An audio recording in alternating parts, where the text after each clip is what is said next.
বিধানসভায় 220 আসন কিভাবে? চাঁচলের সভায় রণকৌশল বলে দিলেন রাজ্যের বিরোধী দলনেতা শুভেন্দু অধিকারী। শুক্রবার বিজেপি মালদা উত্তর সাংগঠনিক জেলার ডাকে পরিবর্তন সংকল্প সভায় হিন্দুত্ব অস্ত্রের শান দিয়ে শুভেন্দুর মন্তব্য, সনাতনী ভোট একত্রিত হলে বিজেপি শুধু 200 নয় 220টি আসনে জিতবে।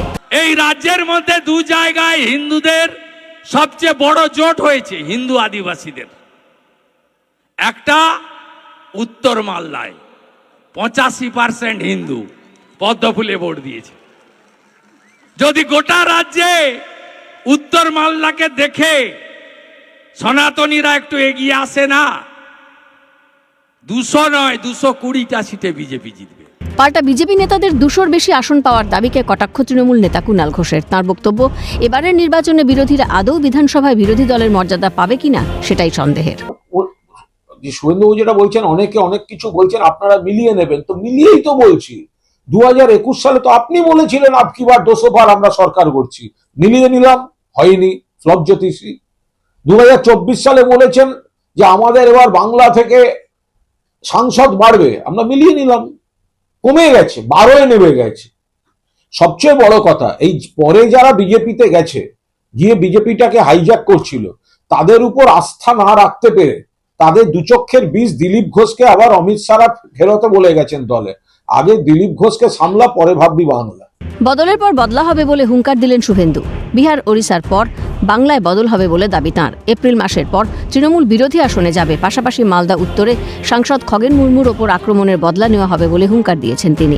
রক্ত দেখেছিলেন নাগরাকাটাতে, দেখেছেন কি করতে গেছিলেন খগেনদা? রিলিফ দিতে, ভোট চাইতে না।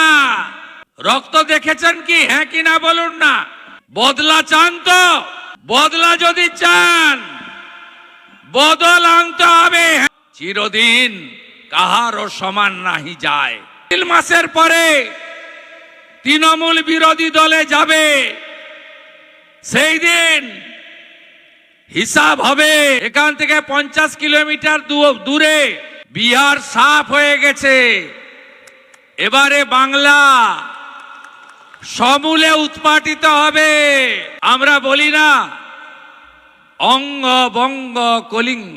24-এ জয় জগন্নাথ বলে উড়িষ্যাতে বিজেপি সরকার হয়েছে। আদিবাসী মুখ্যমন্ত্রী মোহন মাঝি নেতৃত্ব দিচ্ছেন। আর কয়েকদিন আগে জয় সীতা মাইয়া কি জয় বলে কলিঙ্গর পরে অঙ্গ হয়ে গেছে। বাকি থাকলো 26-এ বঙ্গ।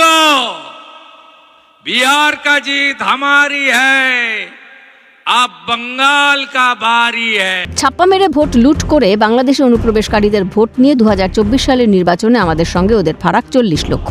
আর এসআইআর এর প্রথম ঝাঁকুনিতেই 58 লক্ষ নাম বাদ গিয়েছে। ভোটার তালিকা থেকে আরও রোহিঙ্গা অনুপ্রবেশকারীর নাম বাদ যাবে। এসআইআর এ আর কি হতে চলেছে তার ট্রেলারটা দেখেছেন তো দিল্লিতে। 14 ফেব্রুয়ারির পর থেকে তৃণমূলের সবাই এই কথা বলবে। ছাপ্পা মেরে চুরি করে বাংলাদেশি মুসলিম অনুপ্রবেশকারীদের ভোট নিয়ে আমাদের সঙ্গে ওদের তফাৎ 2024-এ মাত্র 40 লাখ। আর প্রথম রাউন্ড সেমিফাইনালে এসআইআর থেকে বাদ চলে গেছে 58 লাখ। ये तो पहले झांकी है, अभी काशी मथुरा बाकी है। 14 ফেব্রুয়ারি দেখবেন বাংলাদেশি মুসলিম অনুপ্রবেশকারী রোহিঙ্গা মুক্ত ভোটার লিস্ট হবে। এই তত্ত্ব কোত্থেকে আনছে বিজেপি? মানুষকে ভুল বুঝিয়ে বিভ্রান্ত করা হচ্ছে, পাল্টা নিশানা তৃণমূল নেতা কুণাল ঘোষের। অনুপ্রবেশকারীদের নেবে কি করে? আর অনুপ্রবেশকারী যদি থাকে তো তাহলে এসআইআর এই বিজেপির যে গ্যাস বেলুনটা অনুপ্রবেশ রোহিঙ্গা, তাতে তো আলপিন ফুটিয়ে ফাটিয়ে দিয়েছে ওদের নির্বাচন কমিশন। কিন্তু যখন প্রথম 58 লাখের বাদ যাওয়ার কারণ দেখিয়েছে, তার মধ্যে একজনও রোহিঙ্গা নেই, একজনও অবৈধ বাংলাদেশি নেই, তাহলে এই তত্ত্বটা কোথা থেকে আনছেন এনারা?